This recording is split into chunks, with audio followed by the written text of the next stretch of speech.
Bismillahirrahmanirrahim. Assalamualaikum warahmatullahi wabarakatuh. Alhamdulillah, wassalatu wassalamu ala rasulillah Muhammad ibn Abdillah wa ala alihi wa ashabihi wa mawala. La hawla wa la quwata illa billah, amma ba'd.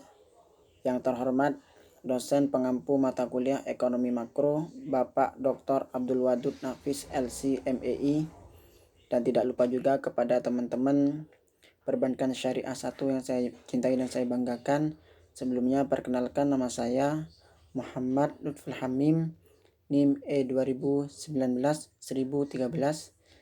Nah, di sini di video kali ini saya akan menanggapi perihal video dari Bapak Wadud tentang tugas dan wewenang Otoritas Jasa Keuangan atau dalam hal ini yakni OJK. Baik, sebelum saya menanggapi terkait video tersebut, saya akan mengulas sedikit terkait apa yang disampaikan dalam video tugas dan wewenang Otoritas Jasa Keuangan. Baik, adapun definisi dari Otoritas Jasa Keuangan atau dalam hal ini OJK, yakni sebuah lembaga negara yang memiliki tugas dan fungsi dalam penyelenggaraan sistem pengaturan dan pengawasan terhadap industri jasa keuangan secara integrasi. Jadi sudah sangat jelas sekali bahwasanya Otoritas Jasa Keuangan merupakan suatu lembaga atau instansi yang memiliki tugas dan fungsi dalam penyelenggaraan sistem pengaturan dan pengawasan. Jadi OJK ini merupakan lembaga pemerintah yang berfungsi atau memiliki tugas yakni mengawasi dan mengatur terkait industri jasa keuangan secara terintegrasi.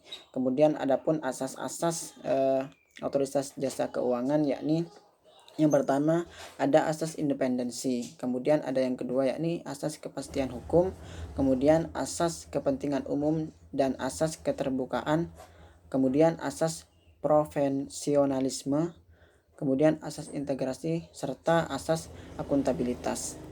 Nah, kemudian yang selanjutnya yakni tugas dari OJK atau Otoritas Jasa Keuangan, yakni 1. Mengatur dan mengawasi kegiatan jasa keuangan.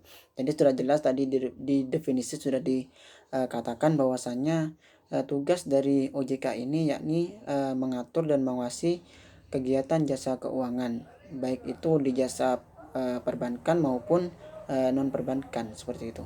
Nah, kemudian yang kedua yakni mengatur dan mengawasi kegiatan jasa keuangan yakni di sektor pasar modal, seperti itu.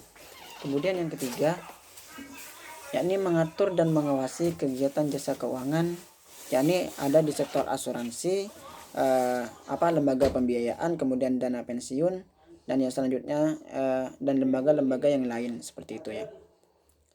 Itu merupakan dari tugas OJK. Kemudian adapun wewenang dari OJK atau kekuasaan dari OJK yakni menetapkan peraturan perundang-undangan di industri jasa keuangan. Jadi regulasi yang ada dalam industri jasa keuangan itu yang menetapkan dan yang mengatur yakni adalah Otoritas Jasa Keuangan atau OJK, seperti itu. Kemudian yang kedua yakni wewenang OJK, yakni membuat dan menetapkan peraturan tentang pengawasan di industri jasa keuangan.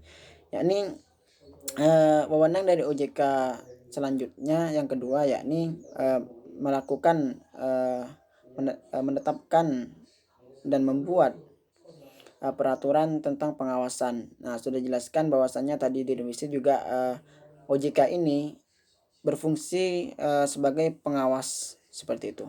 Nah, yakni regulasi tentang pengawasan terhadap industri jasa keuangan itu dibikin atau dibuat oleh Otoritas Jasa Keuangan. Kemudian yang ketiga ada wewenang Otoritas Jasa Keuangan yakni membuat dan menetapkan kebijakan tentang pelaksanaan tugas OJK.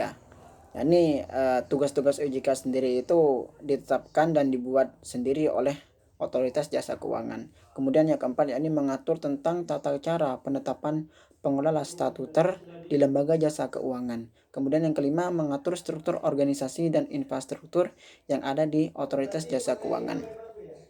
Baik, sekian penjelasan dari saya yang saya tangkap dari video Bapak Wadud. Kemudian untuk selanjutnya yakni tanggapan terhadap video tersebut, bahwasanya ulasan atau penyampaian materi dalam video tersebut itu sudah sangat lengkap sekali. Kemudian dalam video tersebut Bapak sudah menjelaskan secara panjang lebar terkait tugas dan wewenang otoritas jasa keuangan. Semoga dalam penjelasan video dari Bapak Wadud tersebut dapat memberikan pemahaman kepada kami dan juga dapat bermanfaat kepada kami. Mungkin cukup sekian tanggapan dari saya. Mungkin nanti bisa disambung dalam sesi diskusi pada waktu perkuliahan ekonomi makro. Kurang lebihnya mohon maaf. Wallahul muwaffiq ila aqwamit thoriq. Assalamualaikum warahmatullahi wabarakatuh.